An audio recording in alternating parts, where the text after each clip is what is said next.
자, 이어서 보겠습니다, 여러분. 자, 교재는 24페이지, 여러분. 그 양가로 16에 그 가산세 및 가산금 있죠? 네, 그래서 먼저 한쪽 가르친 1번에 뭔 얘기가 그렇게, 자, 가산세를 보도록 하겠습니다. 그 가산세 한번 보세요. 의의를 보니까 여러분요, 가산세, 의의를 보니까 가산세란 세법에서 규정하는 의무의 성실한 이행을 확보하기 위해서 의무를 이행하지 아니할 경우에 세법에 따라 산출한 세액에 가산해서 징수하는 금액을 말한다 그랬습니다. 다만 밑줄이죠. 가산금은 이에 포함하지 아니한다 밑줄이요.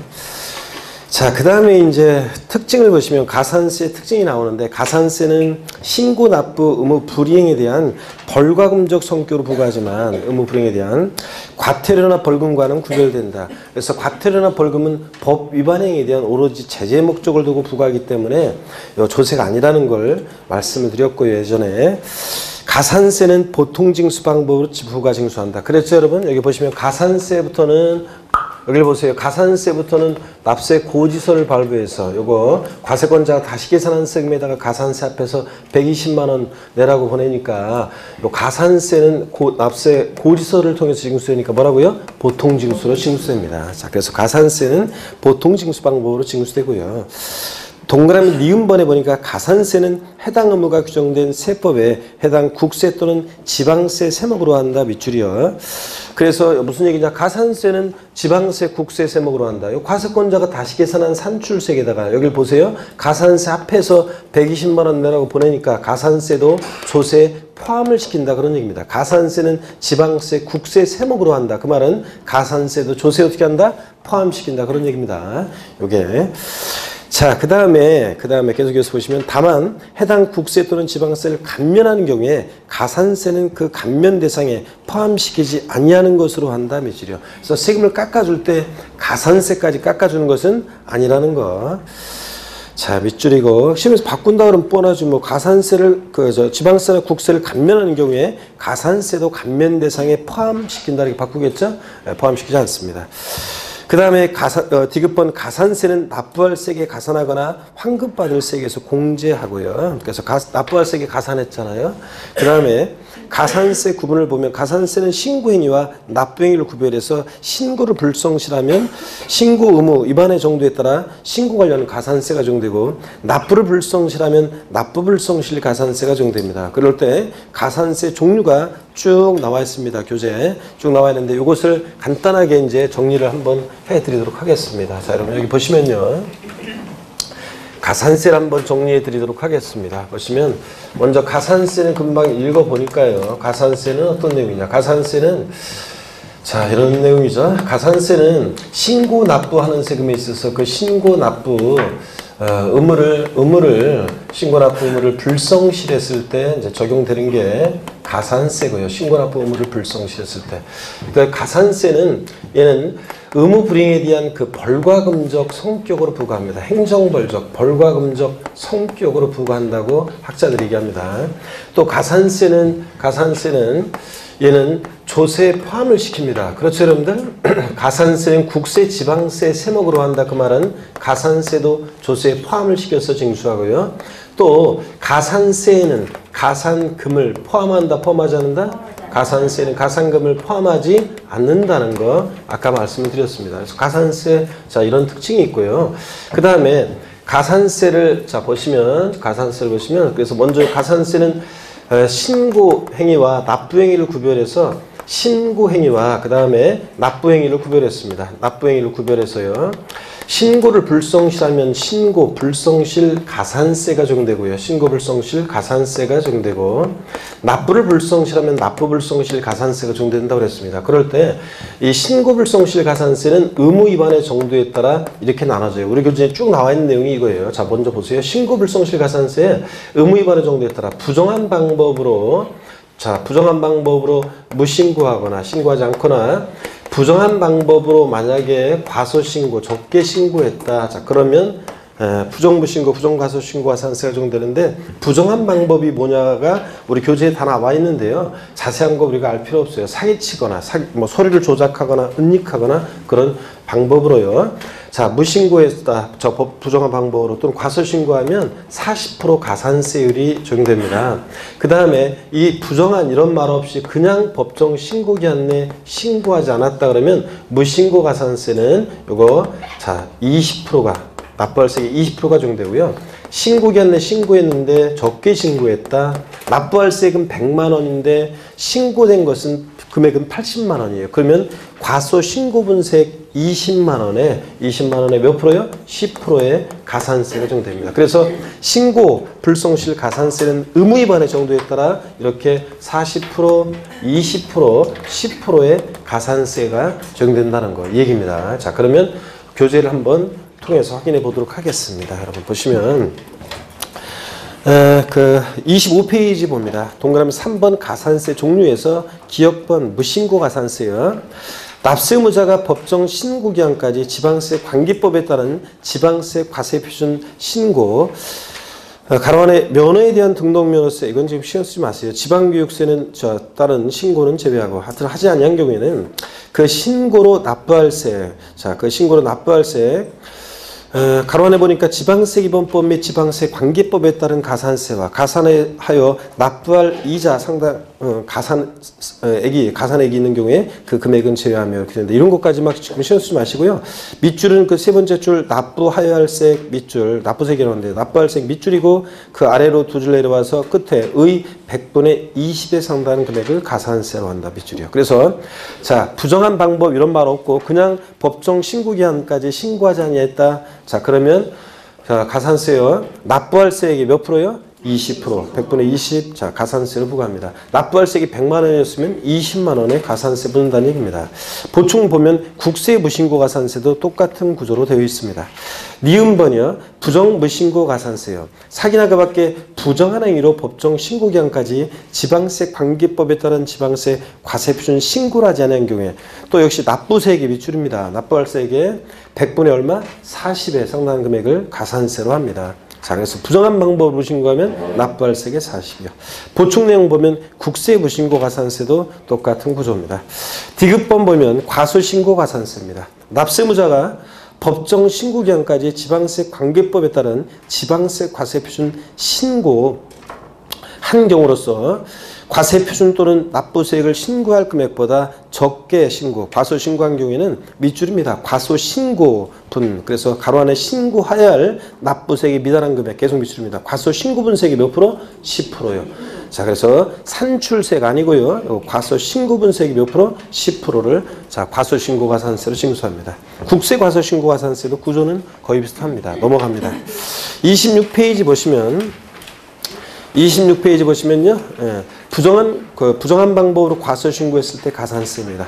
부정행위로 법정 신고기한까지 지방세 관계법에 따른 지방세 과세 표준의 전부 일부를 과소신고한 경우에는 다음의 금액을 합한 금액을 가산세로 한다 그래서 A번 부정행위로 과소신고분 과세 표준이 과세 표준에서 차지하는 비율을 산출세액에 곱하여 계산한 금액에 100분의 40에 상당하는 금액 그렇게 되어 있는데 그냥 제가요 요거 100분의 40 이렇게 밑줄이고요. 그 다음에 B번에 보면 과소신고분 과세표준에서 부정과소신고분 신고 과세표준을 뺀 금액이 과세표준에서 차지하는 비율을 산출세액에 곱해서 계산한 금액이 100분의 10 이렇게 돼 있잖아요. 복잡하게 돼 있죠? 자, 무슨 말인지 모르셔도 돼요. 보충 내용에 보면 조금 더 보기 좋게 정리가 되어 있는데 일단은 그냥 40%만 여러분이 기억하시면 돼요. 그래서 부정과소신고분 세액의 100분의 40 요거만 기억하면 됩니다. 그래서 제가 27회 시험 때도 그냥 부정과소신고가산세 요걸 구하라고 시험 문제에서 안 나올 거니까 A와 B를 각각 구한 다음에 부정과소신고가산세 구해봐라 이렇게는 안 나올 거니까 100분의 40만 기억하라고 그랬습니다. 그래서 100분의 40만 밑줄이고요. 자, 그 다음에 참고 내용에 보니까 부정한 행위가 뭐냐 쭉 나와 있는데 줄 긋고 외우는 거 아니에요. 그냥 참고적으로 그냥 보는 겁니다. 뭐 서류를 조작하거나 은닉하거나 뭐 이런 것들이에요. 자, 그렇게 보시고 미음번 봅니다. 자, 26페이지면 하단으로 쭉 내려와서 미음번 납부불성실 가산세입니다. 납세무자가 지방세 관계법에 따른 납부기한까지 지방세를 납부하지 아니하거나 납부하여야 할 세액보다 적게 납부한 경우에는 다음 계산식에 따라 산출한 금액을 합한 금액을 가산세로 부과한다. 이 경우 가산세는 납부하지 않은 세액 또는 과소 납부 부분세액에 100분의 75에 해당 금액을 한도로 한다는데 밑줄 쫙이에요. 일단 100분의 가산세는 이때 납부불성실 가산세는 얼마를 한도로 한다고요? 미납부한 세액 또는 과소납부한 세액이 100분의 얼마? 75. 그래서 75% 해당하는 금액을 한도로 한다 그랬습니다. 요건 나중에 이제 가산금하고 일치가 돼요. 그래서 납부불성실 가산세도 최대 몇 프로까지 넘을 수 없다? 75%를 넘을 수 없도록 하고 있습니다. 밑줄이요. 납부불성실 가산세도 최대 75%를 넘을 수 없도록 하고 있습니다. 75% 한도로 내서. 그 다음에 27페이지 보면 보충 국세 납부불성실 가산세 표현도 똑같은 얘기고요. 쭉 나오고요. 그 다음에 거기 여러분 무슨 색깔이지 이게? 회색이라고 해야 되나요? 파랑색이 이게? 파랑색은 아닌 것 같은데? 이걸 무슨 색깔이라고 해야 되나? 하늘색? 네, 하늘색인 것 같다. 하늘색인데 파란 가을 하늘색은 아닌 것 같고 요즘 같은 눈이 금방이라도 올 것 같은 그런 하늘인 것 같은데. 하여튼 요 파란색 박스 내용을 봅니다. 자, 박스 내용 보니까 납부하지 아니한 세액 또는 과소납부한 세액 곱하기, 그러니까 미납부하거나 과소납부한 세액 곱하기 납부기한의 다음 날부터 자진 납부한 날까지 또는 부과 결정일까지, 그러니까 거기서 날라오기까지 기간, 여기다가 금융회사 등이 연체 대출금에 대해서 적용하는 이자율을 고려해서 법령으로 정하는 이자율. 이게 이제 1만 분의 3, 0.03%거든요, 현재. 자, 그러면 여러분 알겠네요. 자, 여기 보세요. 납부불성실 가산세는 자, 미납한 기간 하루하루 지날 때마다 요거는 미납부한 금액, 미납부. 원래 납부해야 되는데 납부하지 않은 금액 또는 미달납부, 과소납부. 자, 납부할 금액보다 적게 납부한 미달 납부한 요 금액이요. 미납부 또는 요 미달 납부한 요 금액에다가 대통령령이 정하는 이자율이 현재 지금 10,000분의 3, 10,000분의 3, 0.03%거든요. 여기다가 미납 일수를 곱해서 납부불성실 가산세를 구한대요. 그러면 납부불성실 가산세는 한마디로 미납한 기간 1일 하루하루 지날 때마다 얼마씩이요? 0.03%가 가산된다는 얘기고요. 납부불성실 가산세는 최대 몇 프로를 초과할 수 없다? 75%를 초과할 수 없습니다. 75%를 한도로 해서 납부불성실 가산세가 적용된다는 얘기입니다. 그러면 여러분 보세요. 취득세는 처음 오신 분들 보세요. 미리 말씀드리면 취득세는 취득일로부터 60일 내에 신고납부예요. 취득세는 아까 원칙적으로 납세의무자가 신고납부하는 세금이었잖아요. 자, 그때 취득일로부터 60일 내 우리가 신고납부를 해야 돼요. 부동산 같은 거 취득하면. 근데 취득일부터 60일 내 신고납부하는데 그 60일 하루만 딱 지나도요. 그 다음날 헐레벌떡 뛰어가서 내더라도 일단 신고기한 지났으니까 하루만 딱 지나도 의무위반의 정도에 따라 신고불성실 가산세. 부정한 방법이었으면 40, 그렇지 않았으면 20%. 자, 신고했는데 적게 신고한 거면 10% 신고불성실 가산세를 하루만 지나도 깔아놓고요. 신고기한 내 신고하지 않았으니까. 그 다음에 하루하루 안 내고 버티면 하루하루 지날 때마다 뭐가 적용돼요? 0.03%로 뭐가? 납부불성실 가산세가 적용되는 구조입니다. 예? 그러니까 취득세 대상물건 취득하고 나서 취득일부터 60일 지나서 뭐 한 20일이 되는 때 신고 납부했다. 그러면 일단 신고불성실 가산세 깔아놓고 그 다음에 하루하루 지날 때마다 납부불성실 가산세 적용됩니다. 납부불성실 가산세는 최대 몇 프로까지만 75% 한도로 해서 이렇게 0.03%씩 적용됩니다. 그래서 자, 우리 교재 길게 돼 있지만 가산세에 관한 내용은 제가 정리한 요 내용만 딱 알고 있으면 됩니다. 아시겠습니까, 여러분? 가산세는 자, 신고납부하는 세금은 신고납부 불성시했을 때 적용되는 거고 벌과금적 성격으로 부과합니다. 의무불이행에 대한. 또 가산세는 조세에 포함을 시킵니다. 국세, 지방세, 세목으로 해요. 포함을 시키고.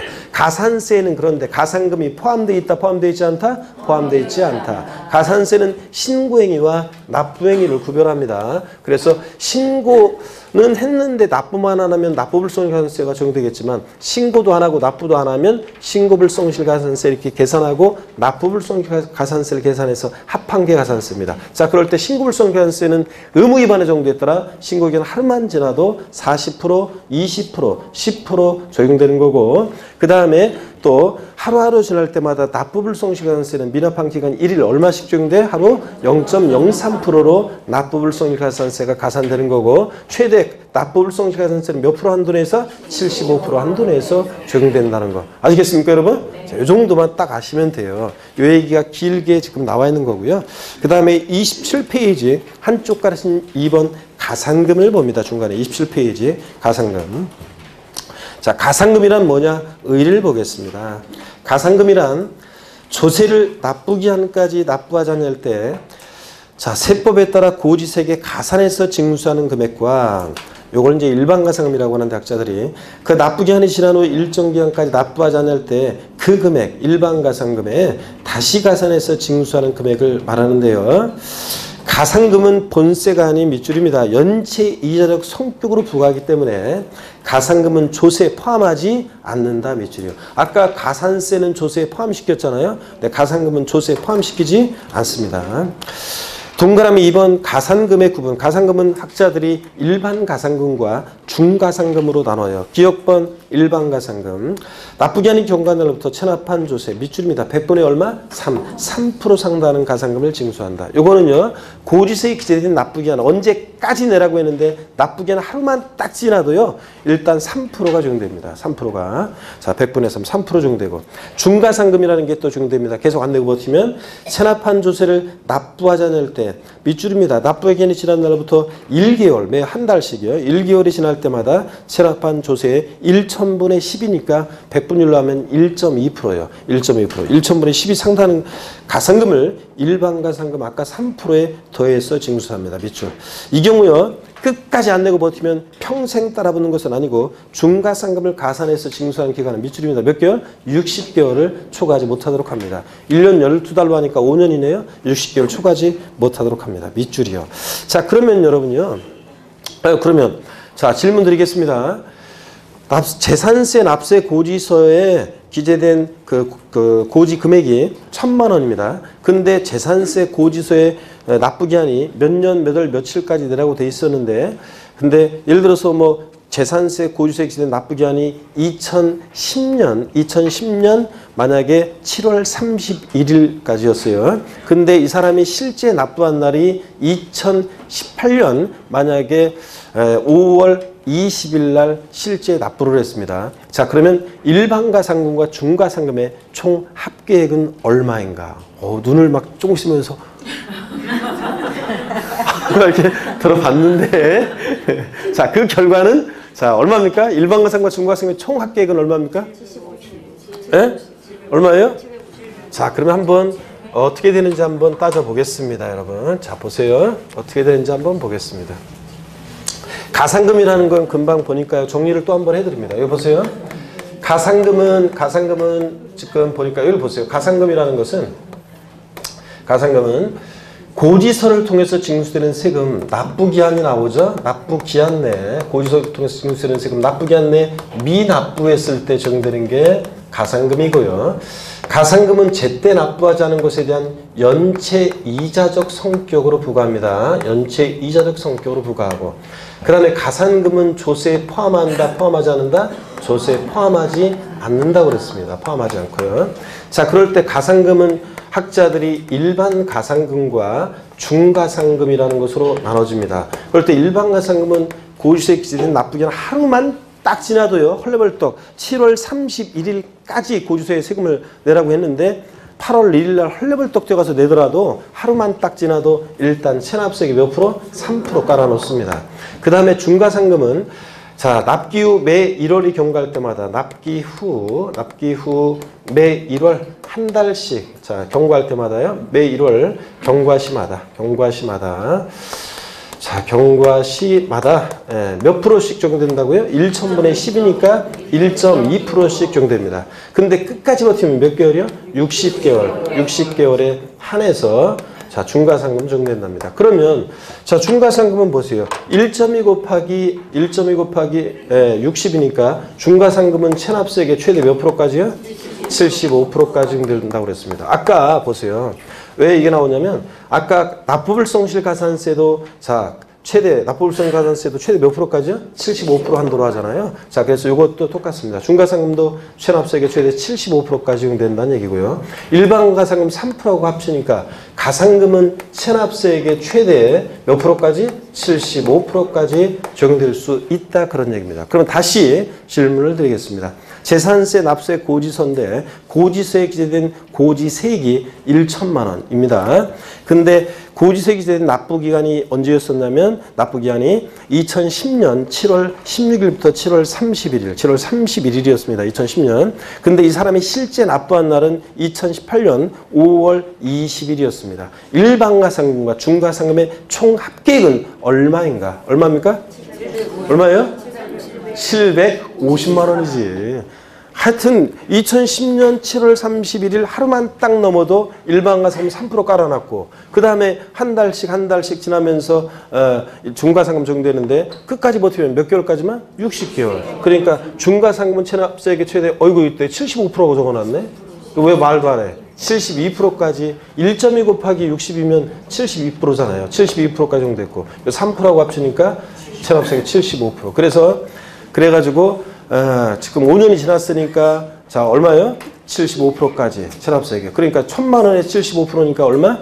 일반가상금과 중과상금의 총 합계액은 750만 원입니다. 그러면 토탈해서 이 사람은 1,750만 원을 내야 되겠죠 이번에? 자 그런 얘기입니다. 일반가상금과 중과상금의 총 합계액은 얼마죠 그러면? 체납세액이 최대 75%까지입니다. 그래서 아까 중과상금은 1.2 곱하기 60개월이니까 72% 되는 거고요. 아시겠습니까 여러분? 그래서 가상금은 이렇게 해서 정리를 해둡니다 여러분.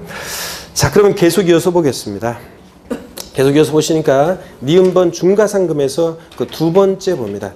체납된 납세액 고지서별 세액이 국세는 100만 원 미출입니다. 지방세는 30만 원 미만일 때는 중과상금을 적용하지 아니한다 미출이요. 그러니까 중과상금 적용하려면 적어도 지방세는 30만 원 넘어야 되고 국세는 100만 원 넘어야 한다는 얘기입니다. 이상 미만은 적용하지 않으니까 질문 드리겠습니다. 또 절 보세요. 체납한 지방세가 딱 30만 원입니다. 중과상금은 적용한다 안 한다? 한다 안 한다? 한다는 얘기입니다. 30만 원 빼고 아래 금액에 대해서 중과상금을 적용하지 않으니까 이상부터 적용한다는 얘기입니다. 30만 원이면 중과상금 적용해요. 그 다음에 계속 이어서 밑줄입니다. 이 경우 같은 납세액 고지서에 둘 이상의 세목이 병기되어 있는 경우에는 나란히 적어져 있는 경우에는 세목별로 판단한다 그랬습니다. 밑줄인데 이건 나중에 이제 처음 오신 분들은 기초인문 과정을 들었어야 이해가 되는데 나중에 또 배워요. 어떤 거냐면 이런 거예요. 우리가 재산세 고지서를 보면요. 재산세 얼마, 부가세인 지방교육세, 재진이 지방교육세 얼마, 그리고 지역자원시설세라는 세금은 재산세 고지서에 자, 보통징수로 징수하니까 지역자원시설세 특정부동산부는 재산세 항상 따라다니는 친구잖아요. 둘 다 보통징수로 징수하다 보니까 납기가 같을 때 고지서를 2장 만들어서 보내면 서로 불편하니까 재산세 고지서에 지역자원시설세를 나란히 적어서 병기한다고 하는데 나란히 적어서 고지될 수 있는 세금이에요. 미리 말씀드리면 살짝. 그래서 자 그럴 때 중과상금 30만 원 자 미만 이거 판단할 때 자 같은 고지서에 둘 이상의 세목이 병기되어 있을 때는 자 30만 원 미만인지는 따로따로 판단한다는 얘기입니다. 아시겠습니까 여러분? 합쳐서 판단하는 게 아니라 재산세 30만 원 미만인지 지역자원시설세 30만 원 미만인지 따로따로 판단한다 그런 얘기입니다. 자, 그 다음에 디귿범 또 미출입니다. 국가와 지자체에 대해서는 가산금을 징수하지 아니한다. 당근이지. 그죠? 아이고 자기들끼리 좀 늦었다고 세금 갖다가 가산금 낼 수는 없잖아요. 국가나 지자체에 대해서는 가산금을 징수하지 않습니다, 여러분. 자, 당연한 얘기입니다. 근데 어떤 수강생분이 물어봤어요. 아니 그러면요 가산세도 당연히 이런 얘기가 나와야 되겠죠. 국가나 지자체에 대해서는 가산세를 징수하지 아니한다. 이렇게 돼 있어야 되겠네요. 자 이렇게 저한테 물어봤는데 여러분요 국가나 지자체가 가산세는 신고납부하는 세금 신고납부 불성실 때 적용되는 건데 국가나 지자체가 자기한테 신고납부하라고 애초에 논리적으로 국가나 지자체가 자기한테 신고납부하라고 하는 규정이 애초에 만들어질 수가 있어요 없어요? 없지. 국가 자체가 자기가 자기한테 세금을 신고납부하라고 하는 규정이 만들어질 리가 있어요, 없어요? 없으니까 애초에 그거는 말도 안 되는 얘기고. 하여튼 국가 자체에 대해서는 가산금을 징수하지 아니한다. 이런 것도 알아두십니다.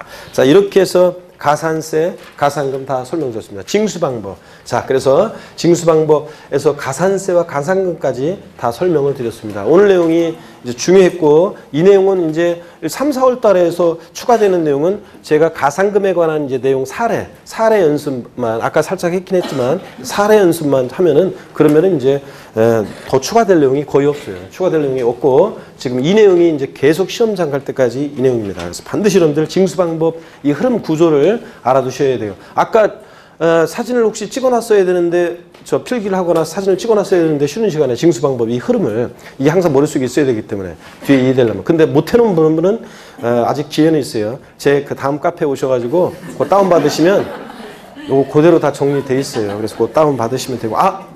제가 안 올려놨나? 조세 총론 부분 올려놨죠? 그래, 올려놨을 거야. 맞아. 내가 안 올려놨을 리가 없어. 맞아. 그래서 거기 다운받으시면 요 그대로 이렇게 돼 있어요. 그래서 요거 다운받아서 읽어보시고요. 자, 봅니다. 그리고, 뭐, 양가로 17번 이런 거, 28페이지 이런 거 읽어보시는 거예요. 쭉. 이런 거 한번 그냥 읽어보시고, 무슨 말인지 모르겠으면 뭐 굳이 알라고 할 필요 없고, 그냥 쭉 읽어보시고요. 나중에 대부분 다 알게 돼요. 무슨 말인지 짐작하게 돼요. 29페이지, 보니까 29페이지에 양가로 29번 특수관계인이 나오잖아요. 이 특수관계인이란 말이 자주 나와요. 이제 지방세 기본법의 내용들을 준용해가지고 지방세법에 넘어가서도 많이 이렇게 나오는데 그냥 참고적으로 읽어봅니다. 자, 읽어보는 거고.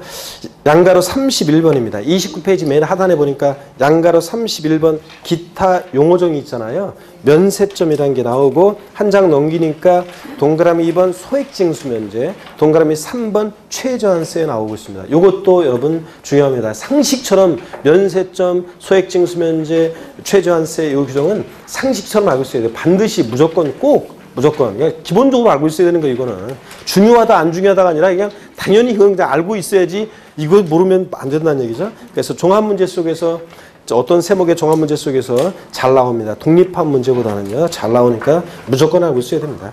기본적으로. 먼저 29페이지 맨 하단 내용입니다. 고개를 또 한번 드시고 여러분들. 자, 한번 보겠습니다. 면세점 있잖아요. 여러분 면세점 한번 봅니다. 29페이지 기타 용어 정리에서 동그라미 1번 면세점을 보시면 세금을 면해주는 점이에요. 자, 얼마 안 되는 거 안 받고 말겠다는 건데 과세표준 금액이요. 산출세액이 아니라 과세표준 금액이 일정 금액. 이거 동그라미예요. 미만 아닙니다. 과세표준 금액이 일정 금액 이하에 대해서 과세하지 않는다고 정할 때 그 금액을 말하는데요. 즉 넘어갑니다. 일정 금액 이하에 대해서는 과세하지 않는다는 규정이기 때문에 그 일정 금액까지는 세금을 부과하지 않습니다. 얼마 안 되는 거 안 받고 말겠다는 얘기입니다. 취득세는 면세점 적용되는 대표적인 세금이고 밑줄입니다. 취득세는 취득 가격이요. 취득세는 취득 가격이 과세 표준이 되거든요. 나중에 말씀 또 배우겠지만 취득 가격이 얼마? 50만 원 과세하지 않습니다. 그럼 취득 가격이 딱 50만 원이면 취득세는 과세한다 안 한다? 50만 원이면 과세한다 안 한다? 안 합니다. 아유, 이거 그냥 요거 물어볼 때마다 약간씩 속으로 뜨끔뜨끔하는 게 뭐냐면 요거 좀 틀리신 분들이 계시거든요. 그럼 그냥 어떻게 이걸 또 설명해 줘야 되나 이러면서 또 이 설명을 막 해야 되니까 그래서 막 좀 뜨끔한데 좋습니다. 취득세는 취득 가격이 50만 원이면 과세하지 않습니다. 50만 원 포함해서 아래 금액을 과세하지 않으니까. 그 다음에 이제 밑줄이고, 그 다음에 니은번 같은 것은 이제 주민세는 재산분 주민세, 종업원분 주민세 이런 식으로 나눠지는데 중요하지 않고요. 참고적으로 한번 들어보세요. 재산분 주민세는 어떤 세금이냐면 시군군의 사업소 둔자한테 사업소가 어떤 거냐고 물어보는 분들은 여기 창문을 열어보면 다 사업소잖아요. 다 지금 사업소 그잖아요. 그래서 시군군의 사업소를 둔자한테 그 사업소 연면적에 따라 부과하는 주민세가 제3분 주민세인데 사업소 연면적이 330제곱미터, 330제곱미터 이하는 과세잖아요.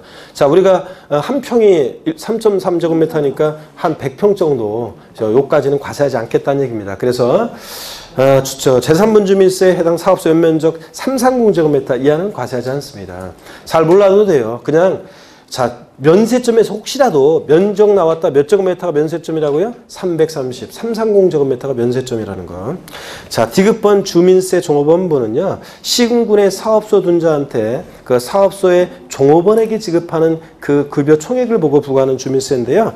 자, 지방세기본법 34조에 따른 납세무 성립일이 속하는 달부터 최근 1년간 해당 사업소 종업원의 급여 총액의 월 평균 금액이요 1억 3,500만 원 이하일 때 과세하지 않습니다. 그냥 참고적으로요. 그냥 자, 혹시 면세점에서 금액 나왔다 1억 3,500만 원 면세점. 면적 나왔다 몇 제곱미터? 330제곱미터 면세점. 이렇게 보고 가시면 되고 중요한 것은 취득세입니다.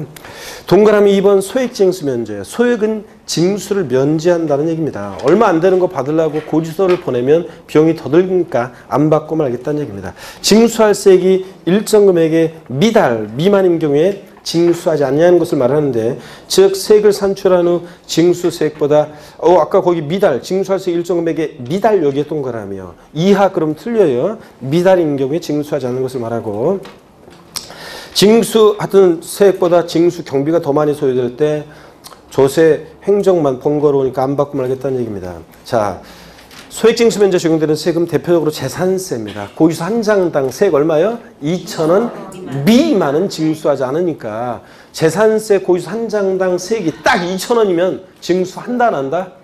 징수합니다. 안 하는 게 아니라 2,000원 빼고 아래 금액을 징수하지 않으니까 2,000원은 징수합니다, 여러분. 요거 틀리신 분 계시는데 몇 분이. 자, 2,000원 징수합니다. 그래서 시험에 나온 것이 재산세 고지수 한 장당 세액이 2,000원인 경우에 재산세를 징수하지 아니한다. OX.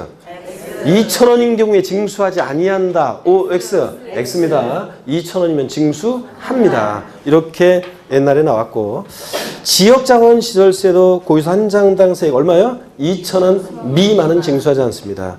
자, 그리고 이제 지방소득세도요. 지방소득세. 특별징수하는 지방소득세 제외. 아까 특별징수하는 지방소득세가 뭐냐고요? 자, 아까 사업주가 근로소득세 원천징수할 때 모두 함께 떼요? 지방소득세도 함께 뗄 때 지방소득세 특별징수하잖아요. 자, 징수에 편의가 있는 자가. 자, 그럴 땐 제외하고. 하여튼 지방소득세 세액이 얼마요? 2,000원 미만일 때 지방소득세 징수하지 않습니다. 자, 다 밑줄이고요. 그래서 27회 시험 때 나온 것이 지방소득세가 독립한 문제로 나올 가능성이 낮다고 했어요. 제가 27회 시험 때 강의할 때 제가 지방소득세는 독립한 문제로 나올 가능성이 낮다. 근데 혹시라도 나오면 지방소득세는 소득세법 규정을 대부분 개인지방소득세는 소득세법 규정을 준용하기 때문에 우리가 배운 소득세 지식으로 문제를 풀면 된다. 그래서 지방소득세는 어떤 내용만 알면 되냐고 했냐면 제가 지방소득세는 이런 내용만 알면 된다고 그랬어요. 그래서 뭐냐면 자 보세요.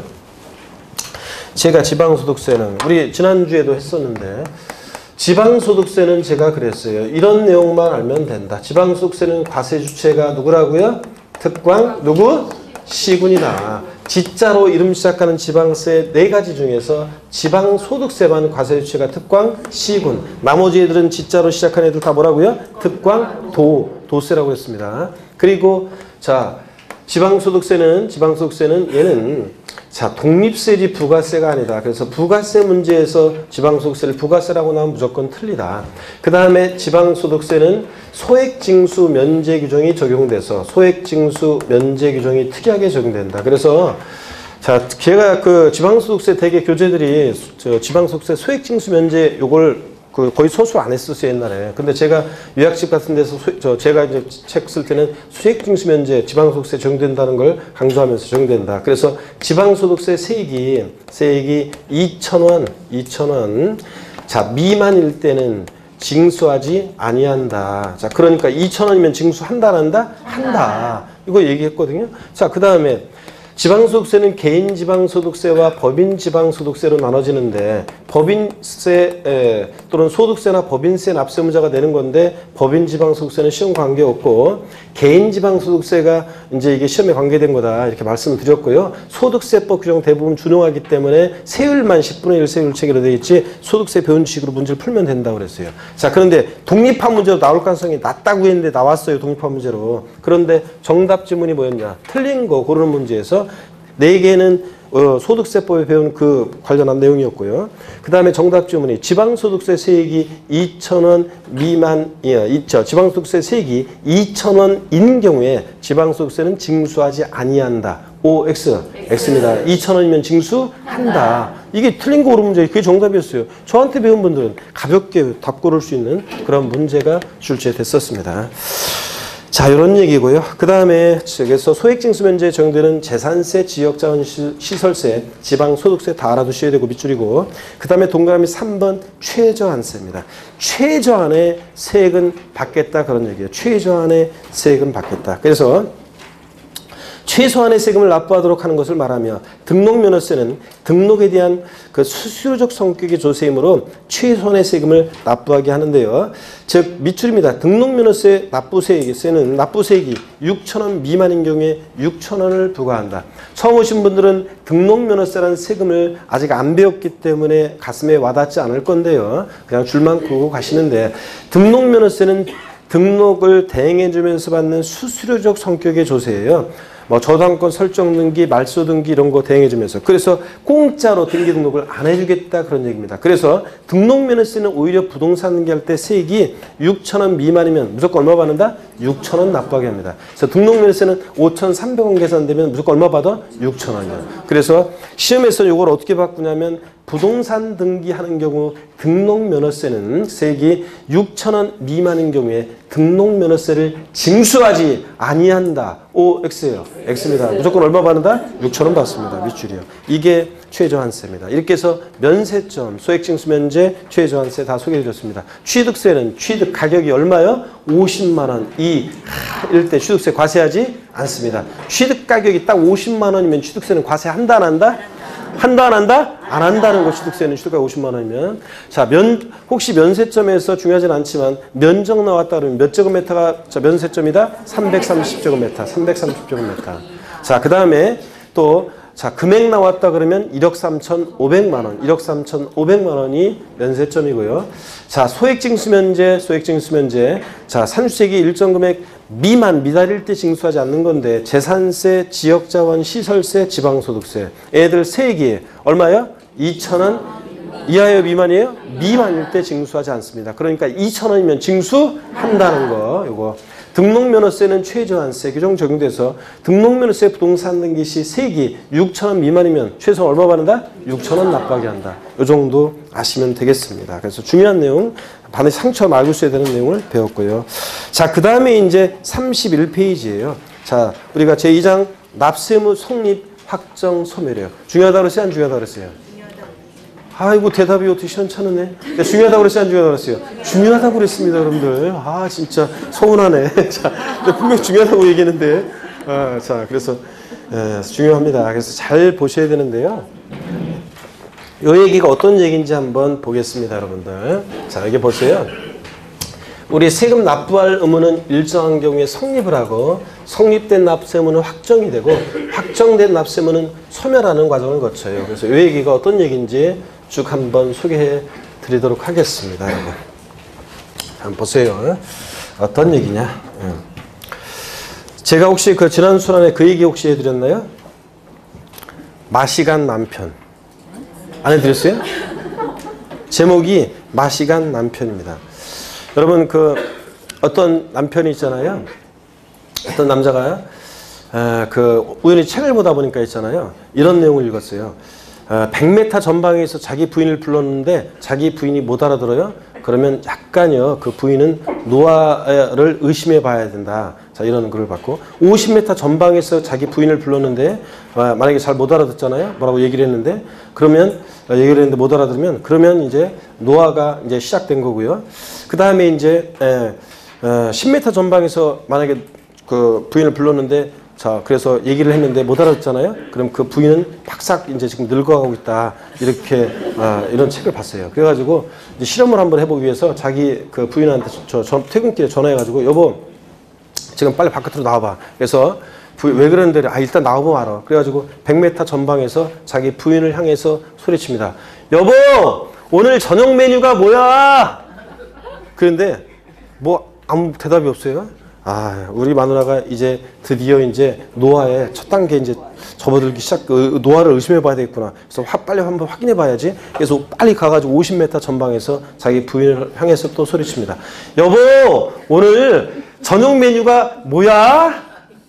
또 아무 대답이 없어요. 그래가지고 우리 마누라가 이제 진짜 나도 모르는 사이에 나는 멀쩡한데 우리 마누라는 벌써 늙기 시작했구나. 이렇게 해가지고 노화가 진행됐구나. 그래가지고 안타까운 마음에 빨리 와가지고 또 10m 전방에 와서 부인을 향해서 또 소리칩니다.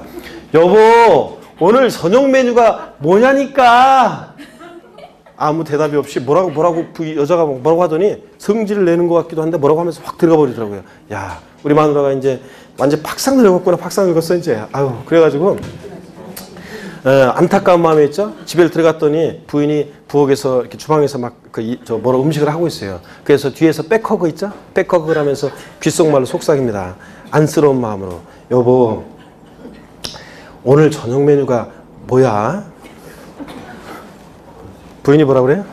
아이씨, 수제비라고 몇 번씩 얘기해. 제목이 그래서 맛이 간 남편입니다.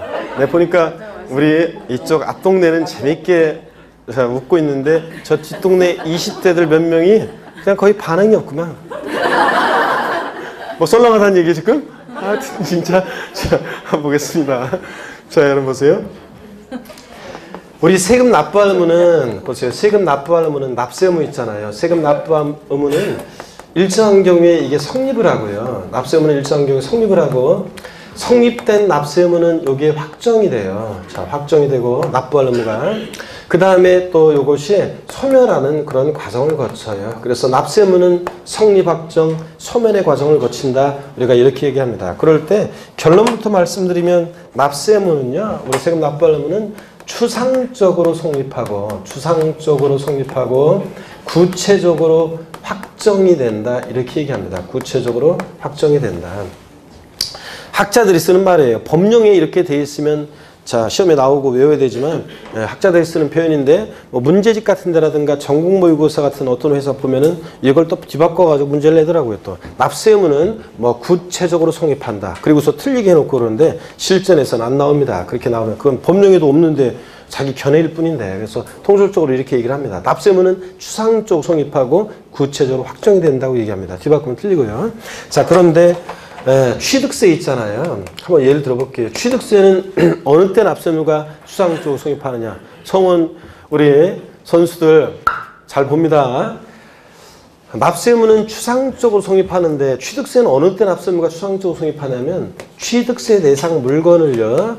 자, 취득하는 때 취득세는 납세 의무가 추상적으로 성립합니다. 자, 여러분 제가 첫날 어떤 수강생을 통해서 스토리를 통해서 제가 그 말씀을 드렸습니다. 어떤 간에 그 해피엔딩이 되겠죠. 어떤 간에 잘 병마를 이겨내고서 자, 다시 또 돈을 또 다 벌고 그래서 잘 해나갈 거라 믿는데 어떤 간에 여러분 그때 그 스토리를 통해서 말씀드렸어요. 자, 부동산 우리가 매매한다. 계약금, 중도금, 잔금 치르고 소유권 이전 등기할 때 계약금, 중도금, 잔금을 치렀어요. 등기 전 안 됐어도 잔금을 치렀을 때 등기 전 안 돼도 그 매수인이 사실상 그 부동산을 취득했다고 본다 그랬잖아요. 그랬을 때 그 취득자는 취득세 이제 납부할 의무가 생긴 거예요. 그렇잖아요. 잔금 치렀어요. 그럼 그때부터는 이제 등기 전에 필요한 서류 잔금 치른과 동시에 등기 전에 필요한 서류 넘겨받고 열쇠 받았으니까 취득했다고 보잖아요. 그런데 취득했는데 근데 그때 납부할 의무가 이제 생겨요. 취득자는. 근데 왜 추상적이라고 하냐면 아직 세금 계산은 안 했잖아요. 그래서 구체적으로 얼마의 세금을 납부할지 모르잖아요. 그러니까 취득세 대상 물건을 취득하는 때 취득세 납부할 의무 추상적으로 성립했다고 합니다. 아직 세금 계산 안 했으니까 구체적으로 모르고요. 자, 그런데 자, 납세 의무 확정이라는 말을 보면요. 자, 이렇게 추상적으로 성립한 납세 의무. 취득세는 취득하는 때 납세 의무 추상적으로 성립하고요. 어느 때 확정이 되느냐. 납세 의무 확정이라는 말을 보면 항상 여러분 누가 세금을 계산하느냐, 누가 세금을 계산하느냐를 항상 떠올려야 돼요. 누가 세금을 계산하느냐. 자, 취득세는 아까 배웠어요. 자, 징수 방법. 취득세는 원칙적으로 누가 세금 계산하는 조세예요? 납세무자가. 신고 납부하는 세금이니까 납세무자가 원칙적으로 세금을 계산합니다. 근데 자기 집에 틀어박혀 가지고 혼자요. 저쪽 방에 가서 세금 계산했다가 던지고 이쪽 방에 와서 계산했다가 던지고 거실 나와서 계산했다가 지우고 아무도 모르잖아요. 그러니까 취득세는 납세무자가 납세금을 원칙적으로 확정하는데 자, 어느 때 확정이 되느냐? 자, 그러면 계산된 세금을요. 과세권자에게 뭐 하는 때? 신고하게 되면요. 그래서 취득세는 과세권자에게 신고하는 때, 납세무자가 과세금과 세액을 신고하는 때, 과세권자에게 신고하는 때 구체적으로 납부할 의무가 확정이 됩니다. 자, 계산해가지고 신고했으니까 이제 신고하게 되면 얼마의 세금을 납부할지 자, 납부할 의무 구체적으로 확정이 됐잖아요. 세금 계산이 됐으니까. 그래서 신고하는 때 확정이 된다고 합니다. 여러분, 취득세뿐만 아니라 신고 납부하는 세금들은 다 그래요. 취득세, 등록면허세, 양도소득세 같은 소득세, 법인세, 부가세 등등 신고 납부하는 세금들은 원칙적으로 납세무자가 납세금을 확정하는데 어느 때 확정이 된다? 신고하는 때 구체적으로 확정이 됩니다. 자, 그 다음에 계산된 세금을 이제 납부하게 되면 자, 납부할 의무는 어떻게 하느냐? 소멸합니다. 그잖아요. 세금 납부하면. 그 다음에 재산세로 예를 한번 또 들어보겠습니다. 처음 오신 분들 잘 보세요. 기초인문과정 들었던 분들은 다시 한번 머릿속에 리마인드 하시고요. 재산세는 어느 때 납세금을 추상적으로 성립하느냐? 과세 기준일이 있는데요. 그 과세 기준일에 납부할 의무가 추상적으로 성립합니다. 여러분, 과세 기준일이라는 게 있어요. 처음 오신 분들은 잘 봅니다. 오늘까지만 제가 이런 용어 설명드리고 그러지 3월 달부터는 이제 바로 그냥 이런 거 설명하지 않고 바로 바로 들어갑니다. 자, 과세 기준일이라는 게 있습니다. 세금을 과세하는데 기준이 되는 날을 정해놓고 있는 세금들이 있습니다. 왜 그러냐면요, 여러분 보세요. 취득세 같은 세금들은 취득할 때 부과합니다. 자, 등록면허세는 등록할 때 부과합니다. 양도소득세는 양도할 때 부과되는 세금이에요. 근데 재산세 같은 재산 보유세들은 보세요. 1년 살사철 재산을 갖고 있잖아요. 1월 달에 어떤 사람이 재산을 갖고 있다가 5월 달에 팔 수도 있고요. 7월 달에 샀다가 12월 달에 팔 수도 있어요. 그럼 당연도 재산세는 누구한테 부과할 것인지 이런 게 문제가 되겠어요, 안 되겠어요? 되잖아요. 그래서 재산세 같은 세금들은 과세 기준일이 있습니다. 재산세, 그리고 재산세 나오면 항상 친구, 지역자원, 시설세, 특정 부동산, 얘는 항상 같이 나온다고 그랬어요. 물납부, 날납부만 안 따라다니지. 그 다음에 종합부동산세 같은 이런 자, 보유세들은 과세 기준일이 있는데 매년 6월 1일을 과세 기준으로 합니다. 그래서 요 날을 기준으로 해서 뭐든지 판단을 해요. 자, 예를 들어서 여러분 보세요. 예를 들어서 만약에 어떤 건축물이 있는데 이 건축물이 2018년 만약에 4월 20일 날 폭삭 멸실을 했어요. 무너졌어요. 자, 그랬을 때 당연도 이 재산에 대해서 이 건축물에 대해서는 재산세를 부과할 것인지 아니면 1월 1일부터 4월 19일까지 존재분에 대해서는 부과하고 그 이후분은 안분을 해가지고 부과하지 않을 건지 이런 게 문제가 되잖아요. 그럴 때 자, 언제를 기준으로 판단하느냐? 6월 1일 기준으로 판단해요. 과세 기준일 날 봤더니 얘는 무너지고 없으니까 존재하지 않으니까 이 건축물은 당연도 재산세 대상이 아닙니다. 5월 31일까지 존재했어도 6월 1일 날 없으면 이 건축물은 재산세 대상이 아닙니다, 여러분. 자, 이런 거고요. 또요. 나중에 또 배우게 될 건데 갑이라는 사람과 을이라는 사람이 부동산을 매매하는 데요 있죠? 매매하는데 예를 들어서 매수인 을이 계약금, 중도금, 잔금을 2018년 5월 31일 날 잔금을 치렀어요. 그리고 소유권 이전 등기는 6월 20일 날 등기가 됐습니다. 당연도 재산세 납세의무자는 매도인 갑한테 부과할 것인지 매수인 을한테 부과할 건지 이런 게 문제가 되겠죠? 그잖아요. 누가 되겠습니까? 자, 나중에 이제 공부했던 분들은 누군지 대충 짐작해야 되는데 자, 요거 판단할 때 과세 기준일 6월 1일 기준으로 판단해요. 6월 1일 날 봤을 때요. 자, 보세요. 공부상으로는 여전히 이제 갑으로 돼 있지만요. 5월 31일 날 잔금 치러서 사실상 6월 1일 현재 이 재산을 소유하고 있잖아요. 매수인이. 그러면 재산세는 나중에 배울 건데 처음 오신 분들 이 과세 기준 6월 1일 날 재산을 사실상 소유하는 자가 납세무자가 돼요. 그래서 매수인 을이 재산세 납세무자가 됩니다. 이런 거예요. 자, 그래서 이렇게 과세 기준일을 두고 있는 세금들 재산세, 지역자원시설세, 특정부동산분, 종부세는 과세 기준 6월 1일 기준으로 뭐든지 판단합니다. 자, 그럼 다시 보세요. 재산세는 어느 때 납세의무가 수상적으로 성립하느냐? 과세 기준일 6월 1일 날 재산을 사실상 소유하고 있으면 그 자가 재산세 납부할 의무가 생기잖아요. 그런데 왜 추상적이라고 하냐고요? 아직 세금 계산 안 했잖아요. 그래서 재산세는 과세 기준일에 납부할 의무가 추상적으로 성립한다고 합니다. 그럼 어느 때 구체적으로 납세 의무가 확정이 되느냐? 자, 납세 의무 확정이란 말을 보면 누가 세금 계산하냐는 건데 재산세는 누가 세금 계산하는 조세입니까? 보통징수 방법으로만 징수한다고 그랬잖아요. 그러니까 세무공무원 과세권자가 세금 계산하잖아요. 그래서 재산세는 과세권자가 세금 계산하는데 용어 설명을 드리면 처음 오신 분들 과세권자가 세금 계산할 때 우리는 결정한다는 표현을 써요. 과세권자가 결정하는 때, 즉 세금 계산하는 때, 결정하는 때 또는 고치는 게 경정인데 하여튼 경정 또는 결정하는 때 재산세 세금 계산이 됐으니까 구체적으로 납부할 의무가 확정이 된다 이렇게 얘기합니다. 결정하는 때. 또 그 다음에 납부 등을 통해서 납부할 의무는 소멸하고요. 시험 문제는 이거예요. 각 세목별로 납세 의무 성립 시기가 다 규정이 돼 있어요. 추상적으로 성립하는 성립 시기가 어느 때 납세 의무 성립하는지 외우셔야 되고요. 자, 이해하면서 또 확정이라는 것도 시험에서 어떻게 나오냐면 이렇게 나와요. 다음 중 원칙적으로 과세권자가 표준과 세액을 결정하는 때 납세 의무가 확정되는 지방세는 이렇게 시험 문제가 나오기도 하고 다음 원칙적으로 납세 의무자가 과세권과 세액을 과세권자에게 신고하는 때 납세 의무가 확정되는 조세로 옳게 짝지어진 것은 이렇게 문제가 나와요. 그러니까 신고하는 때 납세 의무 확정되는 조세, 결정하는 때 납세 의무 확정되는 조세가 어떤 거냐를 물어보는데 어려울 거 하나도 없어요. 자, 신고하는 때 확정되는 세금들은 신고 납부하는 세금들이에요. 자, 신고 납부하는 지방세 어떤 게 있다고 그랬어요? 아까 취득세, 등록면허세, 지자로 이름 시작한 애들 4가지. 국세에서는 소득세, 법인세, 부가세 등등등.